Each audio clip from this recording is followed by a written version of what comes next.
Kacik Ustaz Ismail Noh tahu sangat lah. Balik-balik roti Arab lah, tergolek-golek. Kalau kita pergi ke negara barat, yang ada hanya western food sahaja. Tapi bila datang kat Malaysia, tu dia macam-macam ada. Dalil cuba tengok Ramadan akan datang. Tak payah cakap banyak lah. Kita ambil nasi goreng saja. Cuba bilang berapa jenis nasi goreng ada kat Malaysia.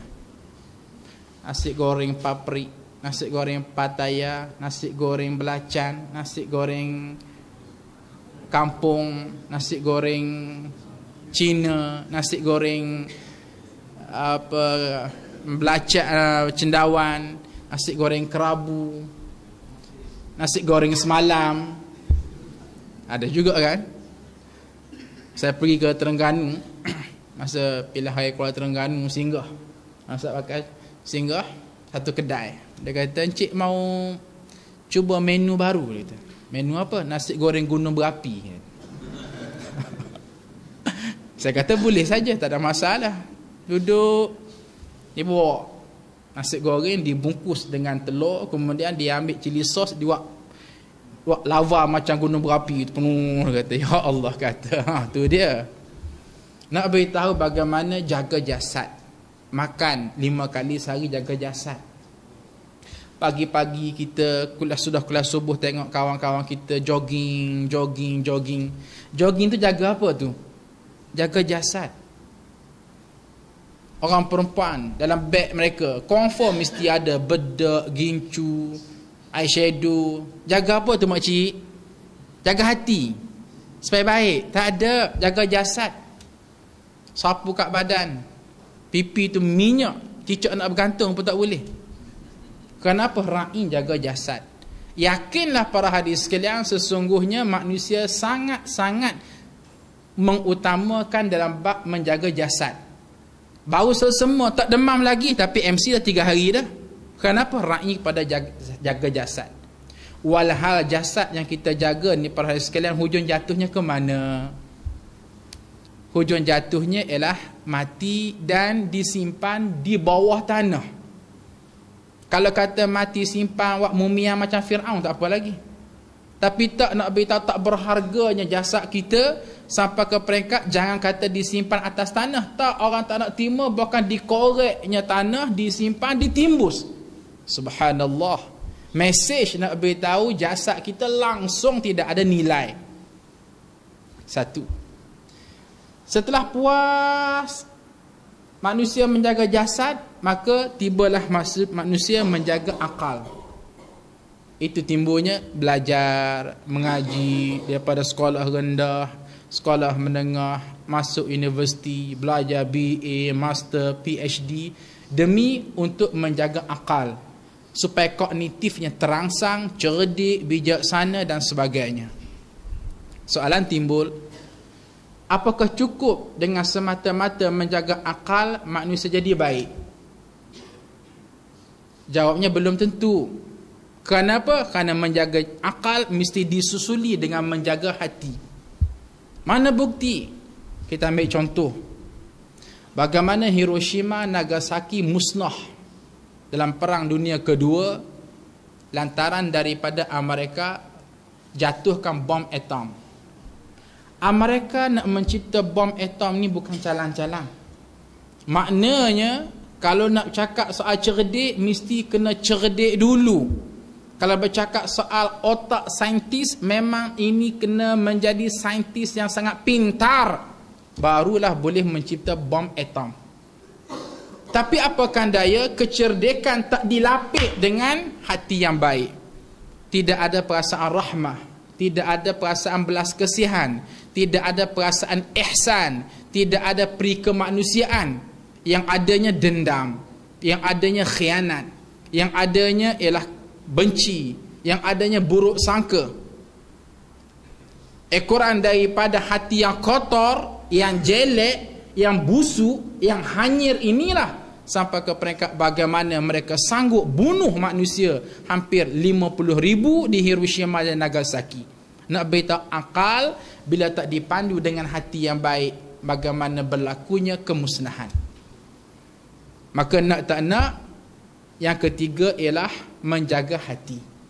Kan itulah Rasulullah SAW memfokuskan pada hadis ini bahawa kalau kita bercakap soal agama itu dipenuhi dengan nilai akhlak yang baik dan diredai oleh Allah Subhanahu Wa Taala, maka titik tolak yang menjadi Islam itu subur ialah dengan hati yang baik.